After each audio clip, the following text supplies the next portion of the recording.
Okay, so we're just going to spend 15 minutes or so in a little kind of reflection, a chance for us to relax a bit. So just give yourselves a bit of a stretch, just loosen up, and don't leave your seats, but just do what you need to do to shift your energy a bit and psych you up for the next bit.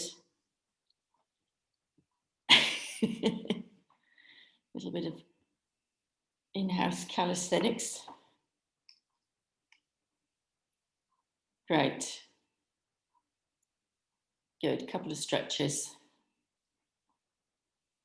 So we're going to just relax a bit now and sort of attempt to switch off this thinking mind that Satyalila has been talking about, to go beyond sort of conceptual understanding and engage our instincts and unconscious minds a little bit.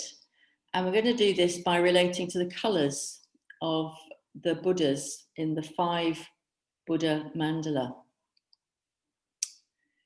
So each of the Buddhas in the 5 Buddha mandala represents a particular quality of the enlightened mind. As Satyalila was explaining, it's like light refracted through a lens, and each of these colours is a particular aspect.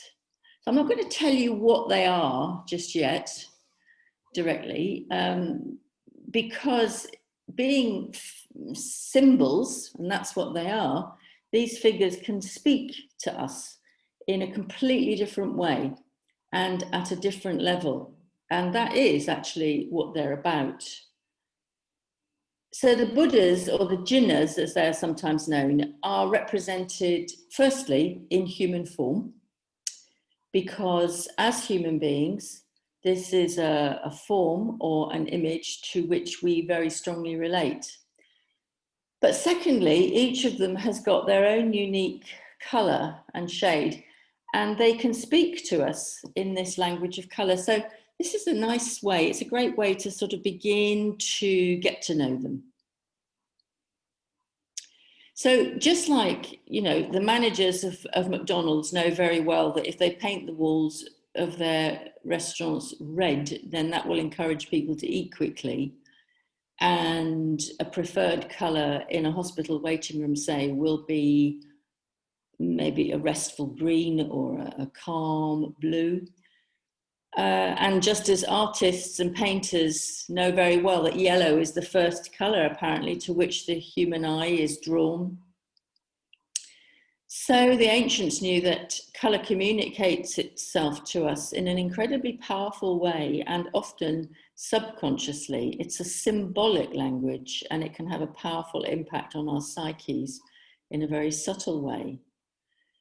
And just as we can respond instinctively to colours in our surroundings, so we can respond to the colours of the jinnas, the Buddhas, in order to get to know them more deeply.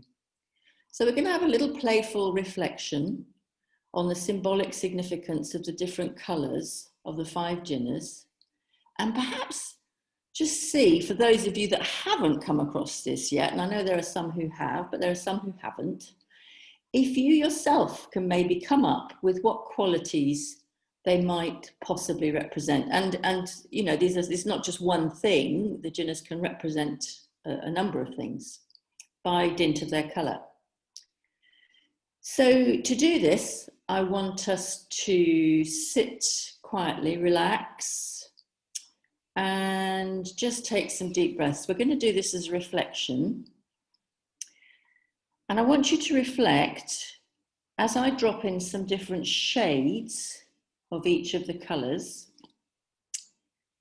I want you to reflect, perhaps if you can, visualise them in your mind's eye, or notice any language or memory associations, and see what images or ideas come up. For example, you know, green for me will always be a strong evocation of the natural world, whereas blue is the sky and red is danger and so forth. This is the idea.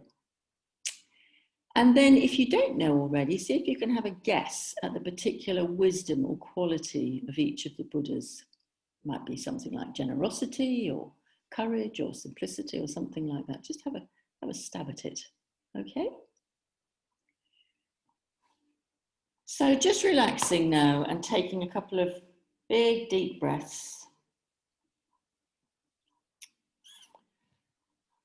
And centering right down.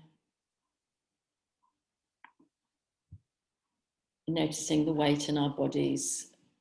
Always bringing the awareness down to those points where our bodies are touching the earth, the chair, breathing into that.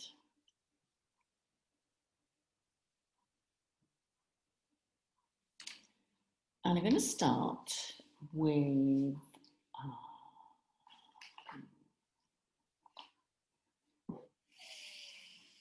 green. Green is the Buddha of the North, the Moga City. He's green.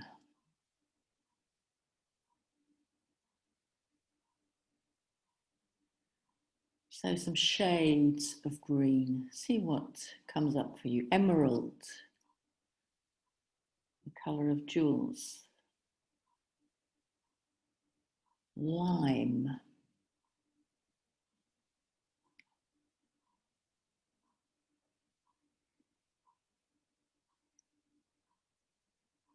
Now sea green, the green of the sea.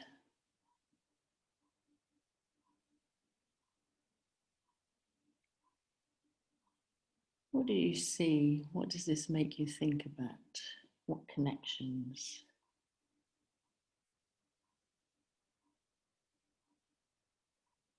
Here's another one, sage. Sage green. A more muted, subtle.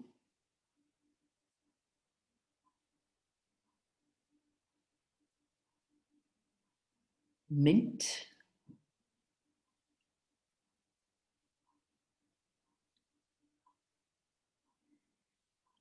And finally, grass green.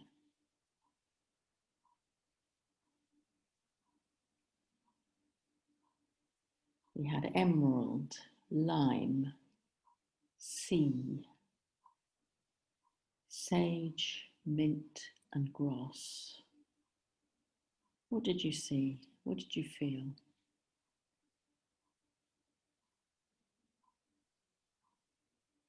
These are the colours, the shades of a Moga City.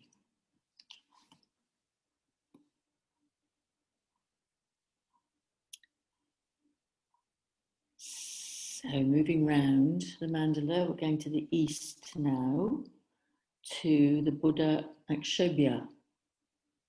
And the Buddha Akshobhya is blue. He's the blue Buddha.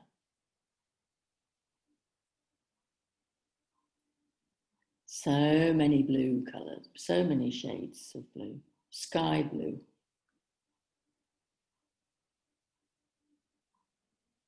What does sky blue evoke for you?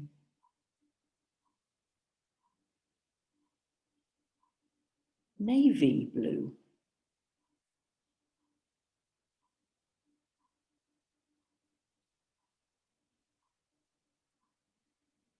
A more mysterious one, indigo.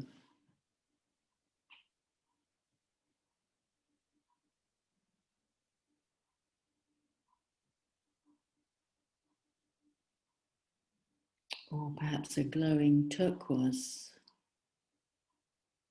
Almost green.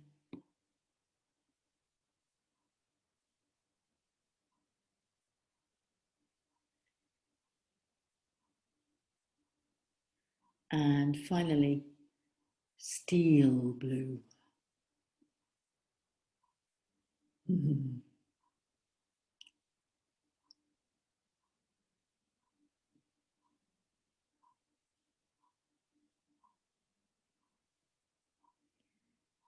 Okay, and on we go, around the mandala again. This time we're in the south.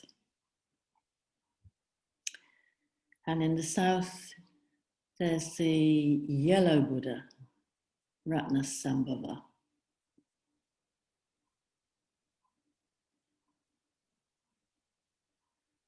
Yellow.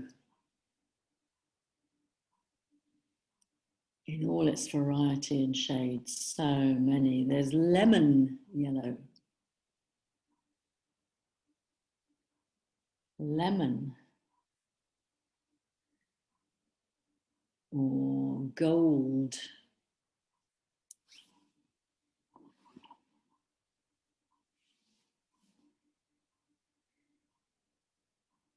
There's a beautiful sunflower yellow.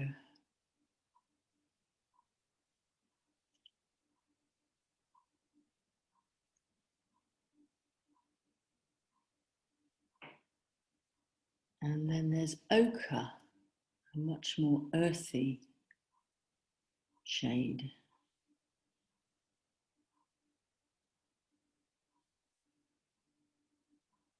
Or even a mustard yellow.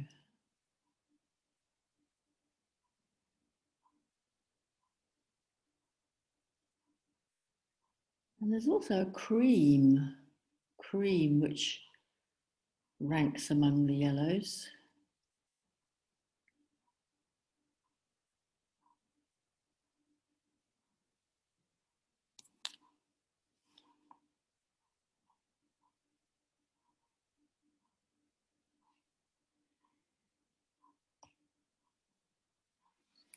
And then finally we move into the west. And west, of course, is red.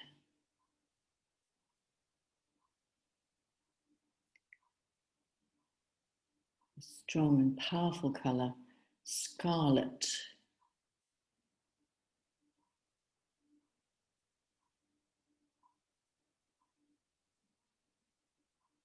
And then less brilliant perhaps, but burgundy, wine red.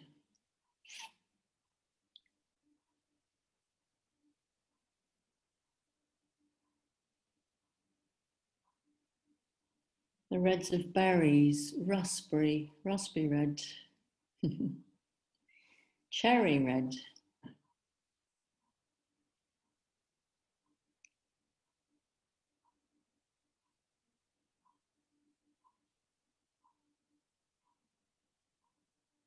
Something more muted, rust red.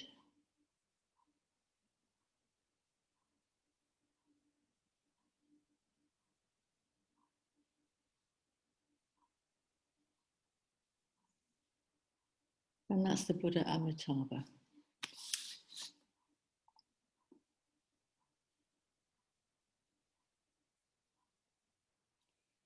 And then in the center of the mandala, of course, there sits Varochana, who's white, a symbol of the prism through which all the other ones refract. You might just take a moment to think what white connotes for you, what feelings it evokes or associations.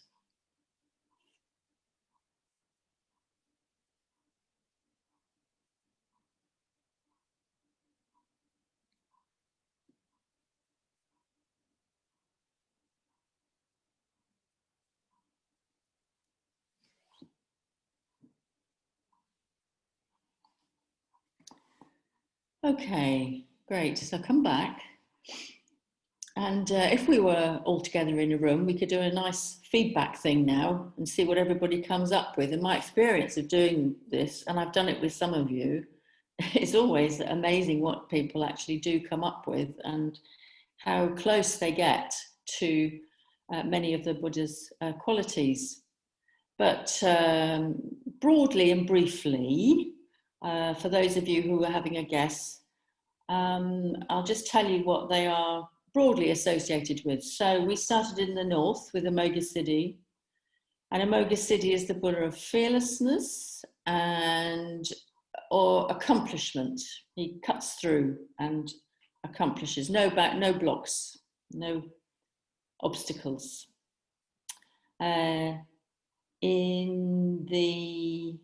Where did we go next? We went east, didn't we? Akshobhya, the blue Buddha. Well, Akshobhya is the Buddha of seeing. Yes, blue, water, sky, Akshobhya is the Buddha of clear seeing, seeing things as they really are, mirror-like wisdom. In the south, that's a nice easy one. I always think Ratnasambhava is the Buddha of abundance, of generosity. And in the west, Amitabha is the Buddha of love, love and warmth.